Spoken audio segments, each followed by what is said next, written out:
Hi everybody, my name is Roxanne. I'm a communications student and I am here to discuss to you the face that is close to my heart because I wear them every day at work. Now, who here wants to call customer service? I sure don't.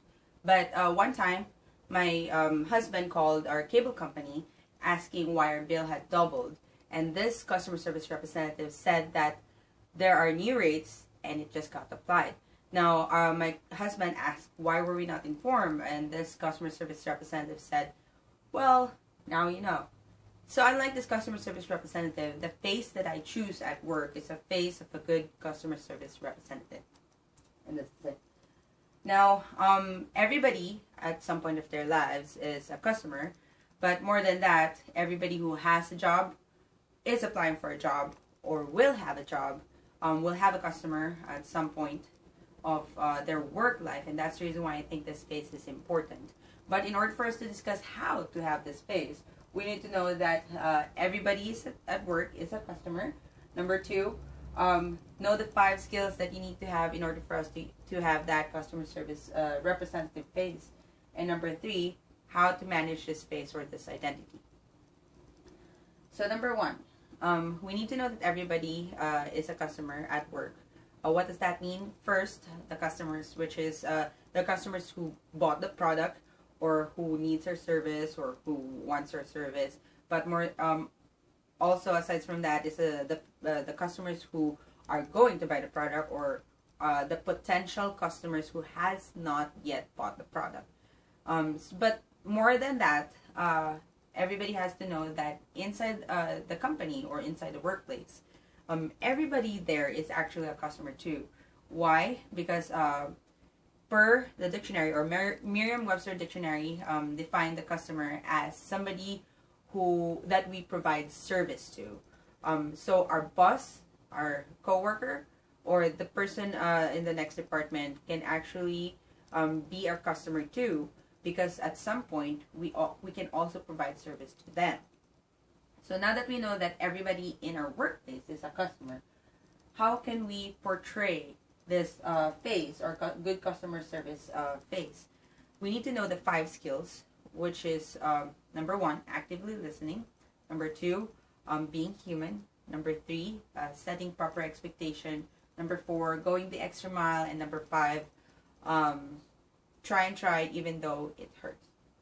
So number 1, actively listening. The word active is there for a reason, because you have to actively engage yourself, like taking down notes or staring at the person's eyes or reading the person's lips. Now, I work in the emergency, and one time a mom who has a 5-year-old, the mom was checking in the 5-year-old, and this 5-year-old keeps pulling my jacket and wants me to put my face to her. She wants my full attention, and she said, I'm sick. So your full attention is actually the highest service that you can provide, and you can do this by actively listening. And when you're actively listening, you have to consider 2 things, which is proper perception process, which is covered in page 45 of our book, and switch tracking or avoid switch tracking, which is also covered week 5 of our module. The second customer service representative skill is being human. Now, I was told that a smile is the universal customer service representative expression, which I agree at certain.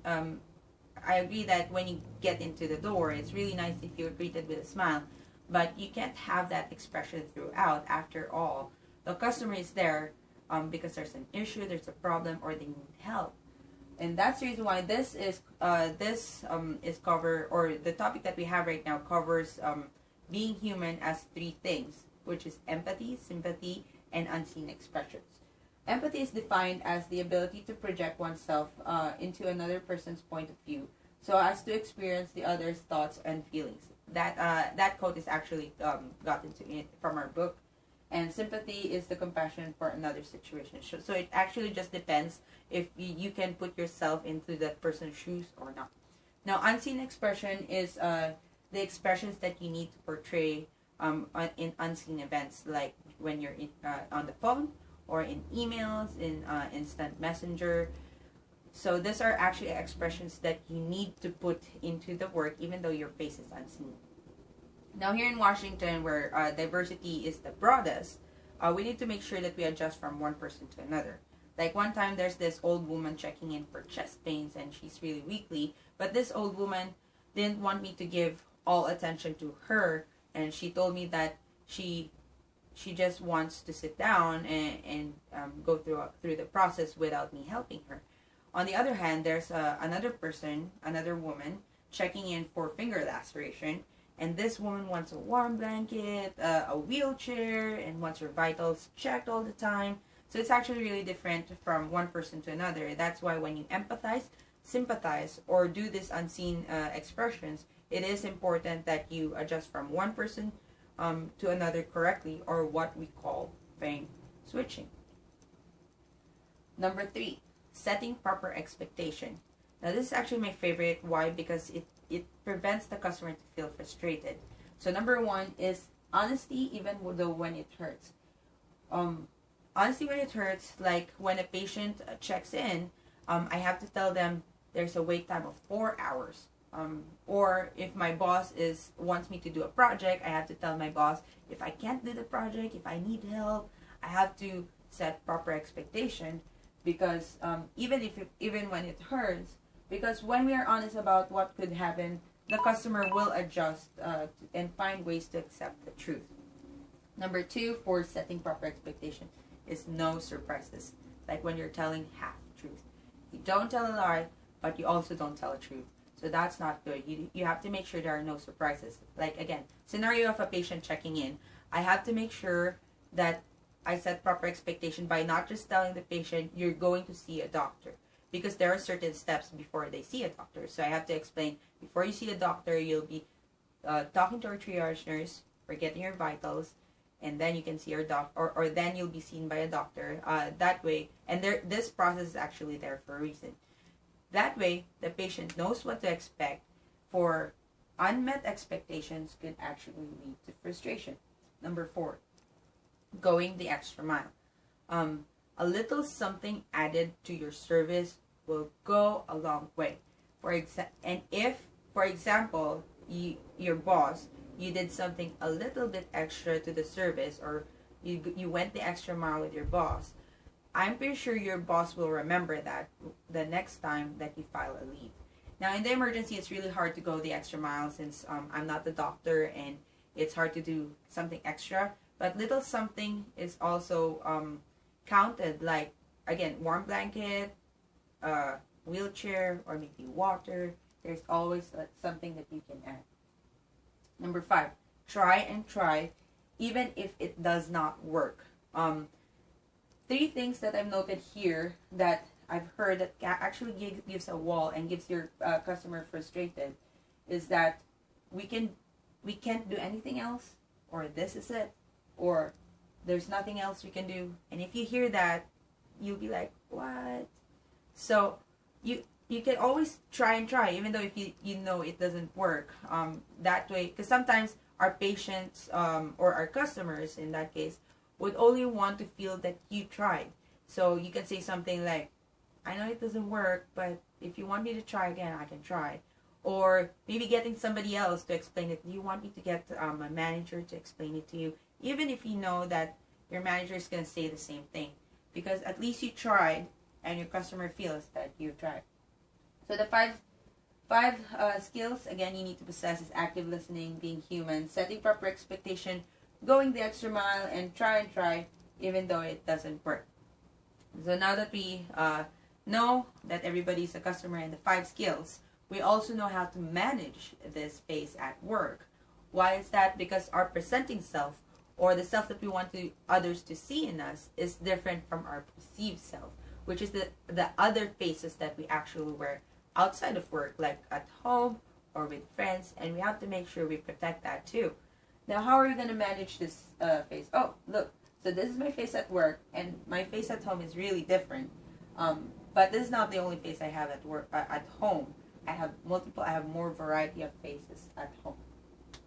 So how do we manage this identity? 1, we have to proceed with caution. We have to gauge the situation, know how to attack it. We have to gauge our next step before we go on. That way we know how to deal with it. Number 2, assess the organization's culture. In the emergency where it's fast-paced, it's not good that you slow down the customer's service by providing your service. Like, it's slow them down by saying, do you want water, or do you want coffee, or do you want blanket? That way, you're hindering the service for the actual service or that patient to talk to the doctor. So you have to assess the organization's culture. Number 3, consider the consequences of not opening up. Know when to not open up and to open up. Like when you're empathizing, know what to share and what not to share. So and number 4, which I think is the most important, you have to test the waters. Why? Because not everybody is the same, or everybody is different. So one time, my coworker actually told me that having this face can mean or can portray being a push around. So you have to know when to do it, and you have to test the waters by starting small. So proceed with caution, assess the organization's culture, consider the consequences of not opening up, and test the waters. So now that knowing everybody is different, one time while wearing this face, I was perceived by being too nice, or my coworker told me that it's actually not necessary to have this customer service skills or this customer service face. So, but if you know that everybody in our workplace is actually a customer, and you know that you need to have that 5 skills in order for you to treat those customers in your workplace with a good customer service face, then you will also know when to protect your identity, or you need to then you'll value the 4 tips on how to manage this identity. That way you can save your other faces outside while maintaining a good customer service at work.